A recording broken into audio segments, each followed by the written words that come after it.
तो दोस्तों और एक न्यू एनिमे के साथ हाजिर हो चुके हैं। उम्मीद करती हूँ ये एनिमे आप सभी लोगों को काफी ज्यादा पसंद आने वाली है। तो कहानी की शुरुआत में नैरेटर की आवाज मॉडल वर्ल्ड में यानी कि ह्यूमन रियलेंस में एक बार ऐसा आदमी आ चुका था जिसे बस ताकत की भूख थी, जिसे चाहिए था बस और बस ज्यादा से ज्यादा सोर्स। इसलिए उसने यहाँ आते ही कत्लेआम मचा दिया था। लेकिन उस वक्त लोगों का जो सम्राट था उसका नाम था सम्राट ली फेंग, और वही हमारा हीरो भी है। उसने अपने साथियों से कहा चाहे जो हो जाए हमें इसका सामना करना होगा, कोई भी हार नहीं मानेगा। और फिर हम देखते हैं चारों ओर जंग का माहौल था, लाशें बिछी हुई थी, सिर्फ ली फेंग बचा था, वो भी बुरी तरह घायल। वहीं हम उस विलेन को भी देखते हैं जो इस क्षेत्र में बाहर से आया था। उसकी नीयत बस एक थी, लोगों की सोल एनर्जी को चूस कर खुद को ताकतवर बनाना। वो ली फेंग की ओर देखकर कहता है क्या हुआ? सारी अकड़ निकल गई, बातें तो बड़ी बड़ी कर रहे थे, अब क्या हुआ? इसी वक्त हम देखते हैं एक राजकुमारी को लिंक हुई जो इस भूमि की बड़ी राजकुमारी है। विलेन उसकी ओर भी देखता है और हंसते हुए कहता है मैंने इतने लोगों को मारा है, अब बस तुम दोनों बचे हो। पर हैरानी ये है कि कोई भी सोल फ्लक्चुएशन नजर नहीं आ रही। फॉरबिडन एरिया की ओर कैमरा जाता है जहाँ लाशों का अंबार है। इसी के बीच हमें उसका नाम पता चलता है, सम्राट भू। वो राजकुमारी की ओर बढ़ता है और कहता है लगता है तुम लोग सिर्फ मरने के लायक हो, और वो लिंग हुई को भी मार देता है। मरते वक्त लिंग हुई कहती है मेरी चिंता मत करना, मैं बस चाहती हूँ कि तुम जिंदा रहो। ली फेंग अपनी आंखों के सामने उसे मरते देखता है और उसी पल उसकी मार्शल सॉइल जाग उठती है, उसकी आंखें लाल हो जाती हैं और फिर आसपास की डेड बॉडी से सोल्स बाहर निकलने लगती हैं। सम्राट भू हैरान हो जाता है, ये क्या कर रहा है?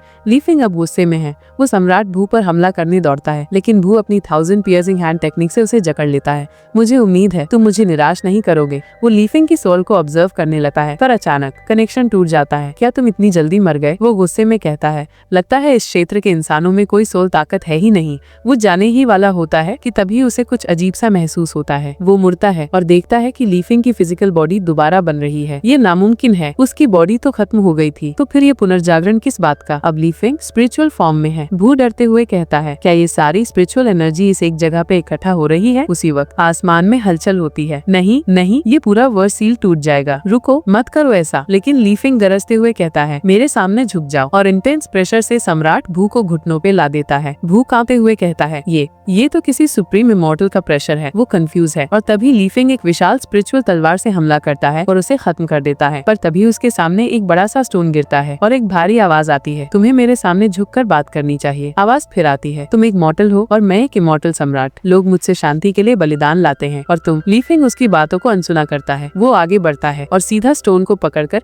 उसमें से आत्मा को बाहर खींच लेता है। ये है सम्राट कुन। इसकी स्पिरिचुअल एनर्जी इतनी शक्तिशाली है कि मुझे हजारों साल की नींद से जगा दिया। कुन मन ही मन सोचता है मुझे इसकी सोल चाहिए, तभी मैं सोल सप्रेसिंग स्टील को तोड़ सकूंगा। वो ली फेंग से कहता है मैं तुम्हारी मदद कर सकता हूँ, तुम ताकतवर बन सकते हो। ली फेंग जवाब देता है तुम उसी डीमन सम्राट के साथ ही हो जो यहाँ कत्लेआम कर गया, और हमला करता है। पर कुन उसे रोक लेता है मुझे इसकी सोल चाहिए, इससे पूरी दुनिया कांप रही है। तभी एक तेज रोशनी आती है। ली फेंग अपनी पिछली जिंदगी की यादें देखता है, वो यादें जहाँ उसे धोखा मिला था, जहाँ उसकी मार्शल सोल को खत्म कर दिया गया था। वो जागता है एक डेड बॉडीज के बीच और उसे अपनी बहन की आवाज सुनाई देती है भाई उठो। तभी सम्राट कुन बताता है तुम लाइफलेस जोन में हो जहाँ से कोई नहीं लौटा, क्या मैं एक डेड बॉडी में फंसकर यहीं खत्म हो जाऊंगा? तभी ली फेंग की बहन सामने आती है। वो साके पीती हुई कहती है ये हमारी फेयरवेल ड्रिंक है, क्योंकि माँ जियांग मुझसे शादी करना चाहता है, लेकिन मैं जान दे सकती हूँ पर उससे शादी नहीं। वो मैच स्टिक जलाती है और ली फेंग के शरीर पर फेंक देती है मैं तुम्हारे साथ खुद को भी खत्म कर दूंगी। सब जलने लगता है। ली फेंग कहता है अगर मैंने अपनी सुप्रीम ताकत का इस्तेमाल किया तो शायद मैं वापस लौट सकता हूँ, और वो ताकत का उपयोग करता है। कुन हैरान। अगले सीन में ली फेंग होश में आता है और अपनी बहन को आत्महत्या करते हुए देखता है। वो उसकी जान बचा लेता है। जैसे ही बहन होश में आती है वो एक जोरदार थप्पड़ मारती है तू जिंदा है, मैं कोई सपना नहीं देख रही। दोनों खुशी हो रहे होते हैं कि तभी दरवाजा तोड़कर एक मोटा गैंडा अंदर आता है। माँ जियांग तेरा भाई तो मर चुका है, अब मुझे अपना ले। लेकिन जैसे ही ली फेंग को देखता है हैरान हो जाता है तू जिंदा कैसे है? तेरे पास तो अब ड्रैगन मार्शल स्पिरिट भी नहीं बची। फिर वो ली फेंग की बहन को जबरदस्ती शादी के लिए कहता है।